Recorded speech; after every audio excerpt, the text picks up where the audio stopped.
This limestone landscape is in the Southern Lake District.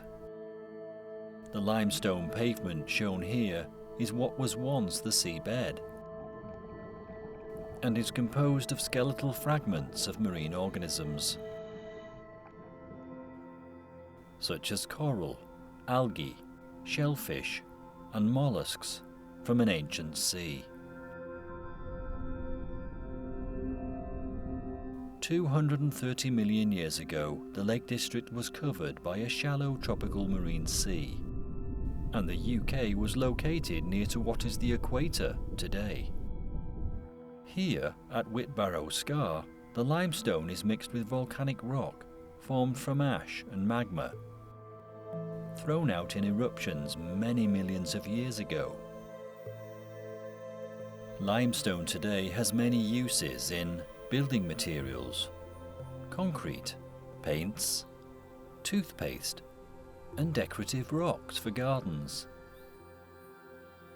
These areas make ideal habitat for wildlife, including butterflies in all stages of their life cycle, from egg to caterpillar, chrysalis to butterfly. Every butterfly goes through 4 very different stages during its life. It starts as an egg, which hatches to produce a minute caterpillar. Butterfly eggs are various colours, shapes, and sizes. The caterpillar hatches from the egg and feeds on the food plant. They shed their skins several times before turning into a chrysalis. This is the main feeding stage in the life cycle before becoming a chrysalis. The chrysalis undergoes changes, turning itself into a butterfly ready for hatching. The adult butterfly hatches out of the chrysalis and feeds on liquids like nectar.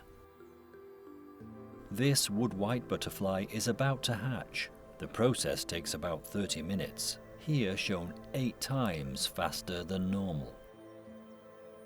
Once hatched, the butterfly will climb up a plant stem. The wings are like small, soft pads.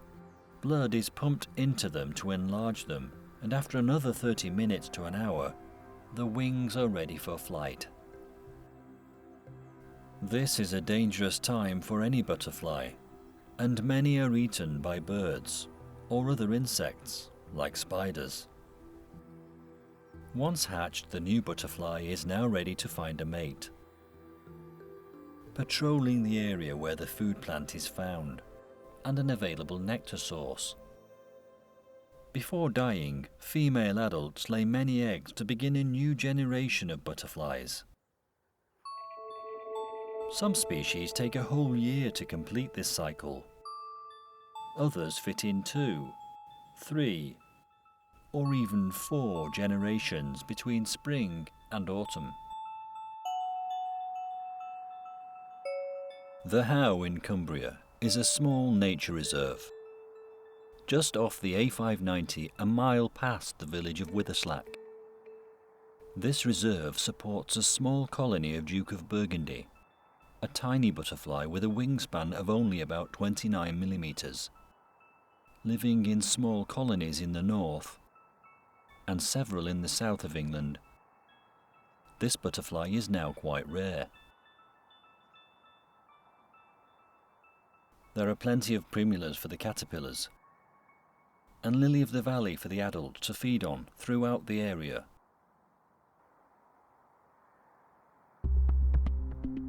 We now move to Whitbarrow Scar, which is 5.5 miles from Kendal, off the A590, close to the village of Witherslack. This dramatic place has volcanic peaks and cliffs around the limestone pavements, ravens, and peregrine falcons, which safely nest on the cliff face. The perfect snack. This great tit is feeding on the dark green fritillary butterfly, pulling its wings off so it can get to the fat body parts.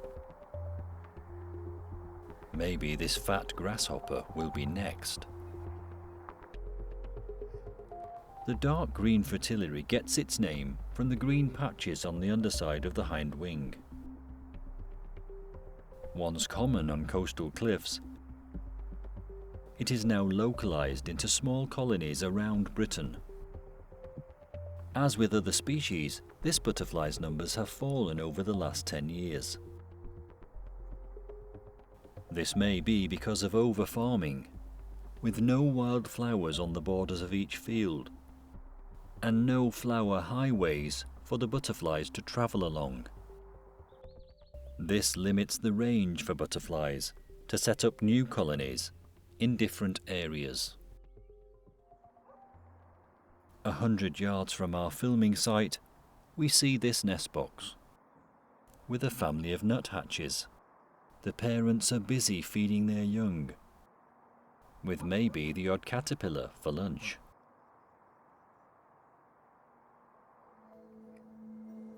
The high brown fritillary is a powerful flying butterfly that's quite rare now due to loss of habitat. This is a large butterfly. The underwing colour is the only way to identify this butterfly properly. The egg is laid in August on dead vegetation near the food plant, common dog violet, and hibernates as an egg until March of the following year, when it hatches into a caterpillar over April and May, before becoming a chrysalis in June, emerging into an adult butterfly in the first week of July. Buddleia is a popular nectar source for all butterflies. Buddleia originates from China and was introduced into Britain in 1774 and spread in the wild over time. Along this limestone pavement, there are about 20 Buddleia bushes, which have the nickname the butterfly bush. As winter approaches, all butterflies must hibernate or die. Hibernation can occur in any stage of the life cycle, but the stage used is always constant for a particular species. The butterflies here are protected in this limestone area, as the cliff faces and steep embankments make the area difficult to access for development, like farming or building. Peacocks hibernate as an adult butterfly from October to the following March or April. It's quite easily found in old buildings and outhouses during this time. The peacock and small tortoiseshell butterflies were once common garden visitors, but their numbers have declined in recent years. The small tortoiseshell butterfly lays its eggs in clusters of 100 to 200 under tender leaves of the stinging nettle. When the egg hatches, the caterpillars feed in groups of 50 to 100. The butterfly hibernates from October till March. If the conditions are right, there are sometimes 2 generations in a year. If we have a warm winter or a wet or cold spring, small tortoiseshell numbers plummet, and it generally takes a few years for them to recover.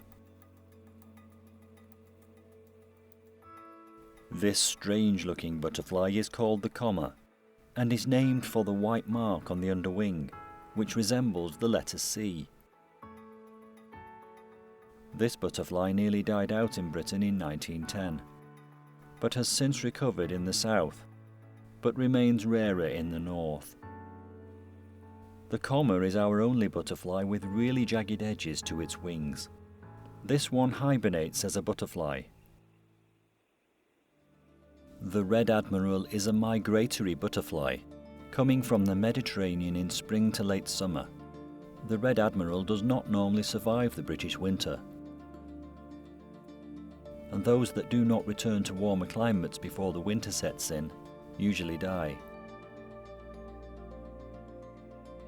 The painted lady is also a migratory butterfly.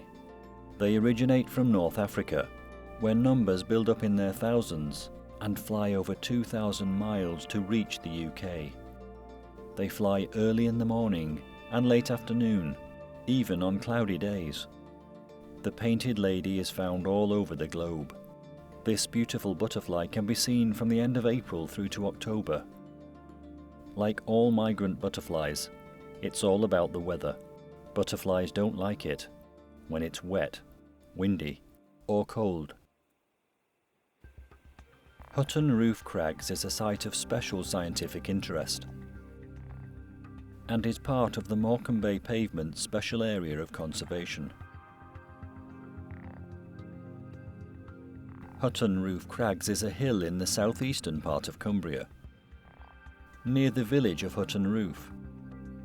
A significant proportion of the UK's 20 kilometres of limestone pavement is found here. This site is managed by Cumbria Wildlife Trust.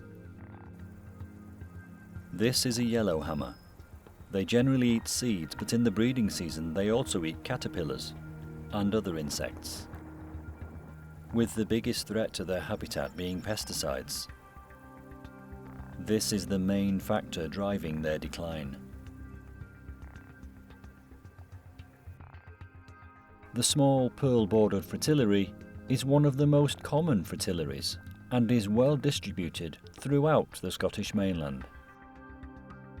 It is locally common over large parts of West Scotland, Wales, the Midlands, Cornwall and Surrey. The small pearl-bordered fritillary hibernates as a caterpillar from August to April. It also favours damp grassland and moorland in sheep-grazed open pasture. Limestone areas have some fascinating formations and shapes, which allow a wide range of plants to occupy them, such as limestone fern, dark red helleborine, and angular Solomon's seal. The grayling here on its side is soaking up the sun's rays. It rarely opens its wings when perching, and to ensure each side is warmed, it turns every so often. As well as limestone areas, the grayling can be found at coastal, cliff, and lowland heath areas. The hot summers have boosted populations in more than a third of butterfly species. Overall, the negative effect of warm winters outweighed the good. Although 2018 summer was warm, for example, very low counts for the gatekeeper, common blue, peacock, and small tortoiseshell butterflies could be due to their negative response to warmer winters. The sensitivities of butterflies to extreme conditions are becoming more frequent with climate change. People may be aware that insect pollinators, such as bees, flies, moths, and butterflies, are of great significance for the harvesting of food. But they also ensure the survival of wildflowers, shrubs, and trees. The dangers of pollution to our environments require a determined effort now, before it's too late.